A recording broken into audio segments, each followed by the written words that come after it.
নমস্কার, আবার একটা নতুন ভিডিও নিয়ে চলে এসেছি। হুট করে এরকম আমার কোথাও যেতে ভীষণ ভালো লাগে। আজকে আমরা বাড়ি যাচ্ছি, ছোট্ট একটা ট্রিপ বলতে পারেন, ভালো লাগার জন্য নিজের বাড়ি। এরকম করে হুটহাট করে আমরা বেরিয়ে পড়ি।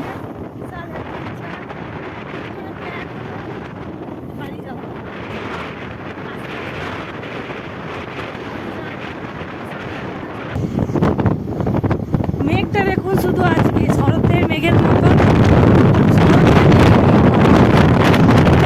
কি সুন্দর মেঘ, অপরূপ দৃশ্য। আমরা এনজয় করতে, আনন্দ করতে করতে চলো। ওই যে দূরে দেখতে পাচ্ছেন ম্যানমেড পাহাড় সিলেট। এই নিয়েও একদিন আপনাদেরকে দেখাবো বলেছি। নেক্সট ব্লগ শীঘ্রই আসছে, কয়লা খনি নিয়ে দেখানো। এটা কোন রেলগেট? পাণ্ডবেশ্বর ঢুকছি এবার আমরা।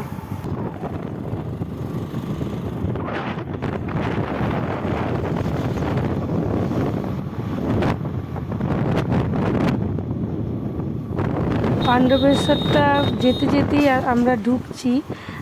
ওভারব্রিজ তৈরি হচ্ছে চারিদিকটা।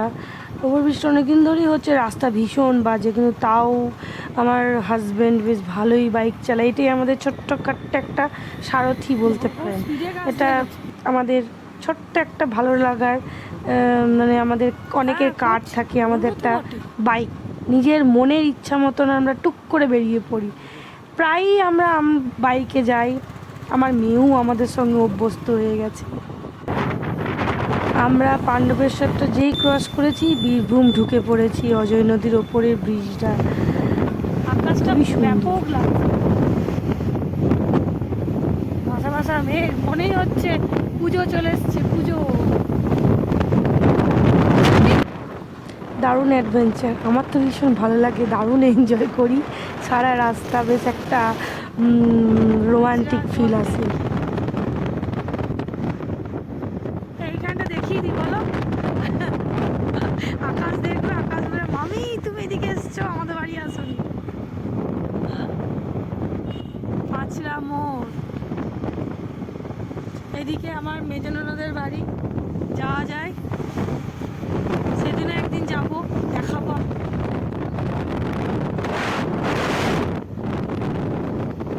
পাঁচরা মোড়টা পেরিয়েই দুবরাজপুর। এটা হলো পাহাড়েশ্বর মন্দির, পুরনো। যারা যারা গেছেন তারা তারা নিশ্চয়ই জানেন পাহাড়েশ্বর মন্দিরে মা ভাগ্নে পাহাড় আছে। একদিন আপনাদেরকে সেগুলো সবই দেখাবো।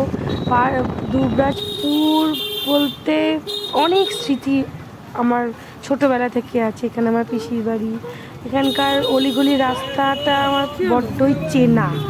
ভাইয়ের সাথে গেছিলাম। দুবরাজপুরটা পেরিয়েই বক্রেশ্বর চলে এসেছি। এটা হলো বাবা বক্রেশ্বরের মন্দির। এখানে আমরা একটু রেস্ট নিয়েছি, ভীষণটা কোমরে ব্যথা হচ্ছিলো, ওই জন্য একটু দাঁড়িয়ে গেছি। এখানে রেস্ট নিয়েই যে সোজা দেখলেন, এখানে আর একটু ভিতরে যেতে হয় বক্রেশ্বর ধামটা। এখানে বাস টাস দাঁড়ায়, স্ট্যান্ড আছে। তারপর চলে এসেছি আস্তে আস্তে এগিয়ে, যথারীতি মানে এক্সাইটমেন্টে তাঁতিপাড়াটা বিএড কলেজ। যারা যারা আমার ব্লগটা দেখছে তারা তারা নিশ্চয়ই মনে থাকবে বিএডে আমরা কেমন পরীক্ষা দিয়েছিলাম। ওই যে দূরে গেটটা দেখছেন, এটা হলো পাথর চাপড়ি। কতগুলো আপনাদেরকে তীর্থক্ষেত্র দেখালাম। আর এই জায়গাটা তো প্রচণ্ড প্রিয় একটা জায়গা। মর্নিং ওয়াক করতে আসতাম বাবার সাথে, অনেক সময় সাইকেল চালিয়েও এসেছি। এখানটা শালবনি যাকে বলা হয়। যারা যারা দূরে থাকিস তারা অবশ্যই দেখবি। এটা জল ট্যাঙ্কি। আর এই যে অনুকূল ঠাকুরের আশ্রম, সৎসঙ্গ কলোনি, আর বাঙালপাড়া। কেউ রেগে যাস না আমার এই কথাটা শুনে, এটা আমার স্কুল, বিদ্যানিকেতন হাই স্কুল। এটাকে তুলে ধরতে পেরে ভীষণ একটা মজা আসছে। এটা হলো আমাদের পরিচিত বাঙালপাড়া। রেগে যাস না কিন্তু তোরা যারা বাইরে থাকিস, আমার ছোট্টবেলাকার বন্ধু, তাদেরকে রাগানোর জন্য এটা আমি বললাম। আমার বাড়ি ফাইনালি চলে এসেছি কোড্ডে। এটা কোড্ডেরই একটা জায়গা। তো এই যে আমার বাড়ির গলি। আর কি বলবো, এত এক্সাইটেড লাগছে, মানে বহুদিন পর গেলাম। লাস্ট আমি গেছিলাম জুন জুলাই করে। তারপরে ছোট্ট একদিনের একটা অক্সিজেন যাকে বলে সিলিন্ডার ভর্তি নিয়ে এলাম। এটা আমার বাড়ি, আমি চললাম, বাবার বাড়ি প্লাস আমার বাড়ি, মানে যেটা দেখলেই একটা মনে 100% ভর্তি, ফুল অফ এনার্জি চলে আসে, সে এত জার্নি করা সত্ত্বেও। আর মেয়ে তো দিদুন দিদুন করে ডাকছে। আস্তে আস্তে এবার ঢুকছি, বাবা মা, মানে খুবই সুন্দর। চলো চলো চলো চলো চলো।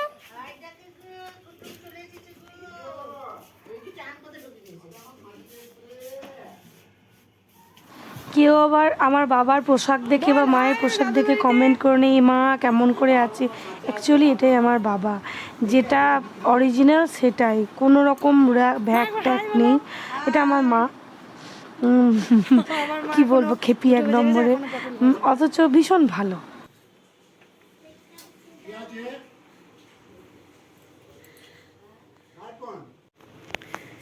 সেই আমাদের ঘর, সেই আমার প্রিয় বিছানা।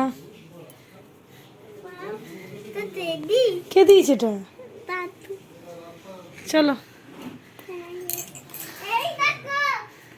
হাই, ফাইনালি এলাম।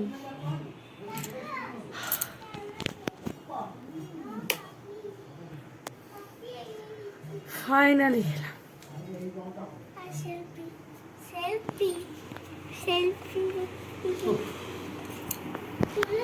চলে এসেছি আমি বাবার কাছে, একটু রেস্ট নিই, তারপরে আছি এখন, আজকে দিনটা আছি, কালকে চলে যাব।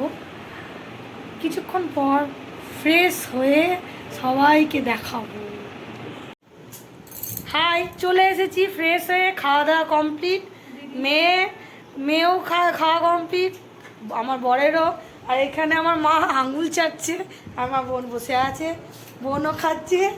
এটা আমার বোন জুজুরানি, আর এটা আমার মা।